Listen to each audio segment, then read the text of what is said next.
78वें स्वाधीनता दिवस के अवसर पर मैं पूरे प्रदेश वासियों को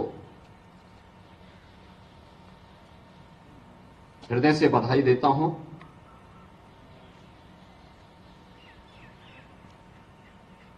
इस अवसर पर सत्य और अहिंसा के साधक राष्ट्रपिता महात्मा गांधी को नमन करते हुए भारत माता के उन महान सपूतों जिन्होंने स्वाधीनता आंदोलन में अलग अलग क्षेत्रों में नेतृत्व देकर के इस लड़ाई को एक नई ऊंचाई तक पहुंचाने का कार्य किया था। नेताजी सुभाष चंद्र बोस, सरदार वल्लभ भाई पटेल, बाबा साहब डॉक्टर भीमराव अंबेडकर, डॉक्टर श्यामा प्रसाद मुखर्जी जैसे देश के उन सभी ज्ञात अज्ञात स्वतंत्रता संग्राम सेनानियों, क्रांतिकारियों की स्मृतियों को नमन करते हुए उन्हें अपनी विनम्र श्रद्धांजलि अर्पित करता हूं। मैं इस अवसर पर देश की स्वाधीनता के दौरान देश के अंदर प्रथम स्वातंत्र समर से लेकर के उसके उपरांत भी भारत माता के लिए और उसकी स्वाधीनता के लिए अपना बलिदान देने वाले क्रांतिकारियों को, आजादी के बाद देश की इस आजादी को बरकरार रखने और देश की सुरक्षा के लिए अपना बलिदान देने वाले वीर सपूतों को नमन करते हुए उन्हें विनम्र श्रद्धांजलि अर्पित करता हूं। हम सब जानते हैं कि आज से 77 वर्ष पूर्व यह देश आज ही के दिन स्वतंत्र हुआ था। सैकड़ों वर्षों की पराधीनता का वह कालखंड अचानक एक दिन में नहीं आया। एक लंबे संघर्ष के उपरांत, लंबे आंदोलन के उपरांत यह दिन हम सबको प्राप्त हुआ। आज का यह दिवस हम सबके लिए आजादी के उन नायकों महानायकों के सपनों को साकार करने का संकल्प का दिवस है। आज का यह अवसर भारत माता के उन महान सपूतों को स्मरण करने के साथ ही हम सबको उन संकल्पों के साथ जुड़ने का एक अवसर प्रदान कर रहा है। यह हमारा सौभाग्य है। आजादी के अमृतकाल के तृतीय चरण में हम लोग प्रवेश कर चुके हैं।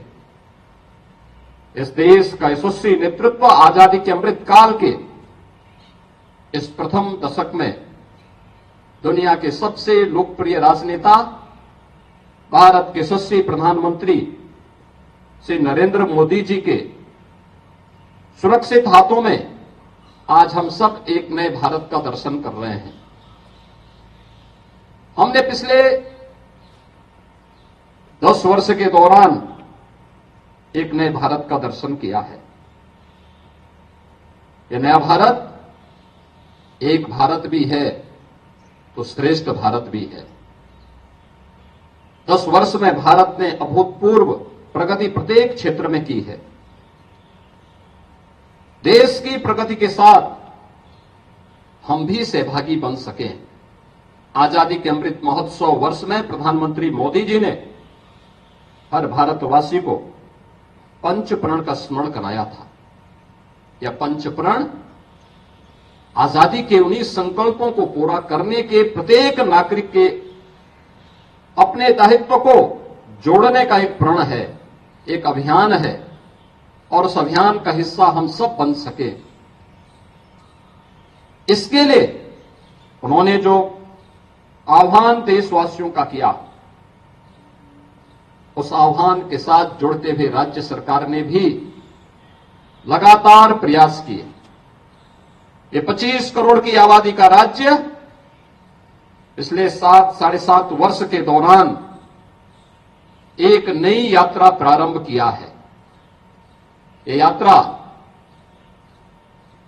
समृद्धि की यात्रा है, ये यात्रा सुरक्षा की यात्रा है, ये यात्रा प्रत्येक नागरिक के चेहरे पर खुशहाली लाने की यात्रा है और इस यात्रा के सुखद परिणाम भी आते हुए दिखाई दे रहे हैं। हम सब ने इस बात को देखा है कि उत्तर प्रदेश अगर भारत ने 2014 से लेकर 2024 तक 10 वर्ष में 10वीं बड़ी अर्थव्यवस्था से आज दुनिया की 5वीं बड़ी अर्थव्यवस्था की एक यात्रा प्रारंभ की है, तो उत्तर प्रदेश ने 7 वर्ष के दौरान देश की 6ठी-7वीं अर्थव्यवस्था से आज देश की नंबर 2 अर्थव्यवस्था के रूप में अपना एक स्थान बनाया है। आज उत्तर प्रदेश देश की जीडीपी में 9.2% से अधिक का योगदान देकर के भारत के ग्रोथ इंजन बनने की दिशा में पूरी प्रतिबद्धता के साथ कार्य कर रहा है। इन 7 वर्षों में उत्तर प्रदेश ने सुरक्षा का एक मॉडल दिया। इन 7 वर्षों में उत्तर प्रदेश ने इंफ्रास्ट्रक्चर का एक मॉडल दिया। इन 7 वर्षों में उत्तर प्रदेश ने देश के सामने प्रधानमंत्री मोदी जी के संकल्पों को, देश की आजादी के नायकों के उन सपनों को साकार करते हुए आगे बढ़ने का जो संकल्प लिया, वह संकल्प आज साकार होते हुए दिखाई दे रहे हैं। और इसलिए जब हम आजादी के 78 में इस स्वाधीनता दिवस के आयोजन के साथ जुड़े हुए हैं, हम सबका दायित्व बनता है। जो पंचप्रण का संकल्प प्रधानमंत्री मोदी जी ने हम सबको दिलाया है, ये पंचप्रण के संकल्प में अंतिम संकल्प नागरिक कर्तव्य से है। हर नागरिक जो जिस क्षेत्र में काम कर रहा है, हम सुरक्षा के क्षेत्र में काम करने वाले लोग हैं, हमारा दायित्व सुरक्षा के उस गुरुतर दायित्व को पूरी ईमानदारी और प्रतिबद्धता के साथ लेकर के चलना है। हम उस फील्ड में अपना सर्वोच्च प्राथमिकता के साथ कार्य करें। जो सेवा के क्षेत्र में है, वे सेवा के क्षेत्र में अपने उस नागरिक कर्तव्य का दायित्व प्राथमिकता के आधार पर करें। जो व्यक्ति जिस भी क्षेत्र में है, अपने अपने दायित्वों का निर्वहन अगर ईमानदारी पूर्वक कर रहा है और करता है, तो कोई कारण नहीं कि जो हमारी भारत को दुनिया की 2047 तक, जब ये देश अपनी आजादी का शताब्दी महोत्सव मना रहा होगा, देश की आजादी के 100 वर्ष पूरे हो रहे होंगे, उस समय हम एक ऐसा भारत देंगे जो विकसित भारत होगा।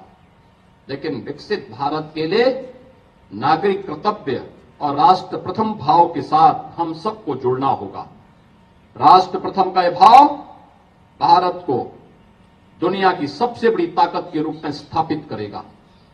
अपने व्यक्तिगत स्वार्थों से ऊपर उठ करके हमें अपने इस नागरिक कर्तव्य के साथ जुड़ते हुए राष्ट्र प्रथम के इस भाव के साथ हम आगे बढ़ेंगे, तो दुनिया की कोई ताकत अब इस नए भारत के मार्ग में बाधा नहीं बन पाएगी। आज का इस संकल्प राष्ट्र प्रथम के इस भाव के साथ हम अपने जीवन के मंत्र का हिस्सा बनाएंगे। इस विश्वास के साथ मैं एक बार फिर से भारत माता के महान सपूतों को स्मरण करते हुए, उन्हें कोटि कोटि नमन करते हुए विनम्र श्रद्धांजलि अर्पित करता हूं और पूरे प्रदेशवासियों को देश की आजादी के 78वें दिवस के अवसर पर अपनी हृदय से बधाई और शुभकामना देता हूं। धन्यवाद। जय हिंद। जी भारत।